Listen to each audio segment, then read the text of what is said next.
নমস্কার, সকলকে স্বাগত জানাই। আমাদের আজকের পাঠ রবীন্দ্রনাথ ঠাকুরের লেখা গল্প মুন্সি। আচ্ছা দাদামশাই, তোমাদের সেই মুন্সিজি এখন কোথায় আছেন? এই প্রশ্নের জবাব দিতে পারবো তার সময়টা বুঝি কাছে এসেছে, তবু হয়তো কিছুদিন সবুর করতে হবে। ফের অমন কথা যদি তুমি বলো তাহলে তোমার সঙ্গে কথা বন্ধ করব। সর্বনাশ, তার চেয়ে মিথ্যে কথা বলাও ভালো। তোমার দাদামশাই যখন স্কুল পালানির ছেলে ছিল তখন মুন্সিজি ছিলেন। ঠিক কত বয়স তা বলা শক্ত। তিনি বুঝি পাগল ছিলেন? হ্যাঁ, যেমন পাগল আমি। তুমি আবার পাগল? কি যে বলো তার ঠিক নেই। তার পাগলামির লক্ষণ শুনলে বুঝতে পারবে আমার সঙ্গে তার আশ্চর্য মিল। কীরকম শুনি? যেমন তিনি বলতেন জগতে তিনি অদ্বিতীয়, আমিও তাই বলি। তুমি যা বলো সে তো সত্যি কথা, কিন্তু তিনি যা বলতেন তা যে মিথ্যে। দেখো দিদি, সত্য কখনো সত্যই হয় না যদি সকলের সম্বন্ধেই সে না খাটে। বিধাতা লক্ষ কোটি মানুষ বানিয়েছেন, তার প্রত্যেকেই অদ্বিতীয়। তাদের ছাঁচ ভেঙে ফেলেছেন। অধিকাংশ লোকে নিজেকে 5 জনের সমান মনে করে আরাম বোধ করে। দৈবাৎ এক একজন লোককে পাওয়া যায় যারা জানে তাদের জুড়ি নেই। মুন্সি ছিলেন সেই জাতের মানুষ। দাদামশাই, তুমি একটু স্পষ্ট করে কথা বলো না, তোমার অর্ধেক কথা আমি বুঝতে পারিনি। ক্রমে ক্রমে বলছি, একটু ধৈর্য ধরো। আমাদের বাড়িতে ছিলেন মুন্সি। দাদাকে ফার্সি পড়াতেন। কাঠামোটা তার বানিয়ে তুলতে মাংসের পড়েছিল টানাটানি। হাড় কখানার ওপরে একটা চামড়া ছিল লেগে, যেন মোমজামার মতো। দেখে কেউ আন্দাজ করতে পারত না তার ক্ষমতা কত।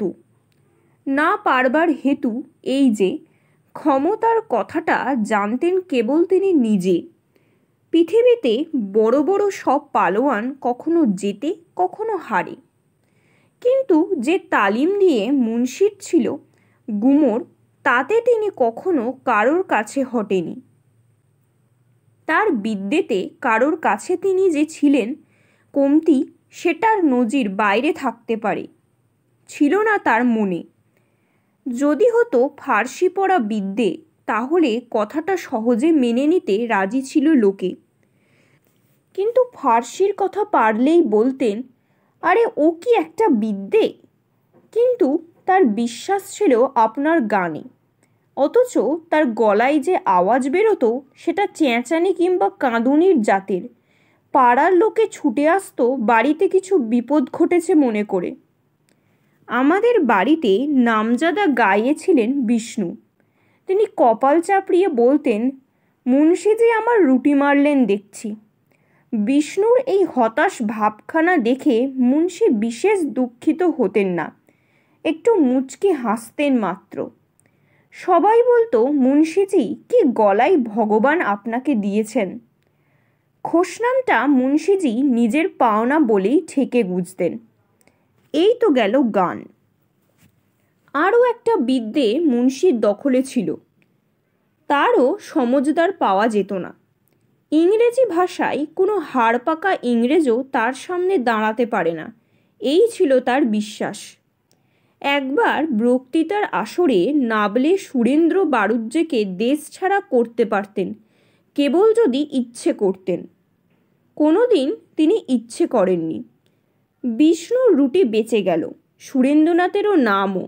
কেবল কথাটা উঠলে মুন্সি একটু মুচকি হাসতেন। কিন্তু মুন্সির ইংরেজি ভাষার দখল নিয়ে আমাদের একটা পাপকর্মের বিশেষ সুবিধা ছিল। কথাটা খুলে বলি, তখন আমরা পড়তুম বেঙ্গল একাডেমিতে। ডিকরুজ সাহেব ছিলেন স্কুলের মালিক। তিনি ঠিক করে রেখেছিলেন আমাদের পড়াশোনা কোনো কালেই হবে না। কিন্তু ভাবনা কি, আমাদের বিদ্যেও চাইনি, বুদ্ধিও চাইনি, আমাদের আছে পৈতৃক সম্পত্তি। তবুও তার স্কুল থেকে ছুটি চুরি করে নিতে হলে তার চলতি নিয়মটা মানতে হতো। কর্তাদের চিঠিতে ছুটির দাবির কারণ দেখাতে হতো। সে চিঠি যত বড় জালই হোক, ডিক্রুত সাহেব চোখ বুজে দিতেন ছুটি। মাইনের পাওনাতে লোকসান না ঘটলে তার ভাবনা ছিল না। মুন্সিকে জানাতুম ছুটি মঞ্জুর হয়েছে। মুন্সি মুখ টিপে হাসতেন, হবে না? বাসরে, তার ইংরেজি ভাষার কি জোর! সে ইংরেজি কেবল ব্যাকরণের ঠেলায় হাইকোর্টের জজের রায় ঘুরিয়ে দিতে পারত। আমরা বলতুম, নিশ্চয়ই, হাইকোর্টের জজের কাছে কোনোদিন তাকে কলম পেশ করতে হয়নি। কিন্তু সবচেয়ে তার জাঁক ছিল লাঠি খেলার কারদানি নিয়ে। আমাদের বাড়ির উঠোনে রোদ্দুর পড়লেই তার খেলা শুরু হতো। সে খেলা ছিল নিজের ছায়াটার সঙ্গে। হুঙ্কার দিয়ে ঘা লাগাতেন কখনো ছায়াটার পায়ে, কখনো তার ঘাড়ে, কখনো তার মাথায়। আর মুখ তুলে চেয়ে চেয়ে দেখতেন চারিদিকে যারা জড়ো হতো তাদের দিকে। সবাই বলতো সাব্বাস। বলতো ছায়াটা যে বর্তিয়ে আছে সে ছায়ার বাপের ভাগ্যি। এই থেকে একটা কথা শেখা যায় যে ছায়ার সঙ্গে লড়াই করে কখনো হার হয় না। আর একটা কথা এই যে নিজের মনে যদি জানি জিতেছি, তাহলে সে জিত কেউ কেড়ে নিতে পারে না। শেষ পর্যন্ত মুন্সিজির জিত রইল। সবাই বলতো সাব্বাস, আর মুন্সি মুখ টিপে হাসতেন। দিদি, এখন বুঝতে পারছো ওর পাগলামির সঙ্গে আমার মিল কোথায়? আমিও ছায়ার সঙ্গেই লড়াই করি। সে লড়াইয়ে আমি যে জিতি তার কোনো সন্দেহ থাকে না। ইতিহাসের ছায়ার লড়াইকে সত্যি লড়াই বলে বর্ণনা করে। ভীষণ লড়াই তার উঠোন কোণের। শত্রুর মনটা ছিল নেপোলিয়নের। ইংরেজ ফৌজির সাথে দাঁড় রুদ্ধে দুবেলা লড়াই হতো দুই চোখ মুদে। ঘোড়া টকবক ছোটে, ধুলাজাই উড়ে, বাঙালি সৈন্যদল চলে মাঠ জুড়ে। ইংরেজ দুদ্দার কোথা দেয় ছুট, কোন দূরে মশমশ করে তার বুট। বিছানায় শুয়ে শুয়ে শোনে বারে বারে, দেশে তার জয়রব ওঠে চারিধারে। যখন হাত পা নেড়ে করে বক্তৃতা, কি যে ইংরেজি ফোটে বলা যায় কি তা। ক্লাসে কথা বেরোয় না, গলা তার ভাঙা, প্রশ্ন শুধালে মুখ হয়ে ওঠে রাঙা। কাহিল চেহারা তার, অতি মুখ চোরা, রোজ পেন্সিল তার কেড়ে নেয় গোড়া। খবরের কাগজের ছেঁড়া ছবি কেটে খাতা সে বানিয়েছিল আঠা দিয়ে এঁটে। রোজ তার পাতাগুলি দেখত সে নেড়ে, ভুধু একদিন সেটা নিয়ে গেল কেড়ে। কালি দিয়ে গাধা লিখে পিঠে দিয়ে ছাপ, হাততালি দিতে দিতে চেঁচাই প্রতাপ। বাহিরের ব্যবহারে হারে সে সদাই, ভিতরের ছবিটাতে জিত ছাড়া নাই। আমাদের আজকের গল্প এই পর্যন্তই। গল্পটি কেমন লাগলো তোমরা অবশ্যই কমেন্টে জানিও।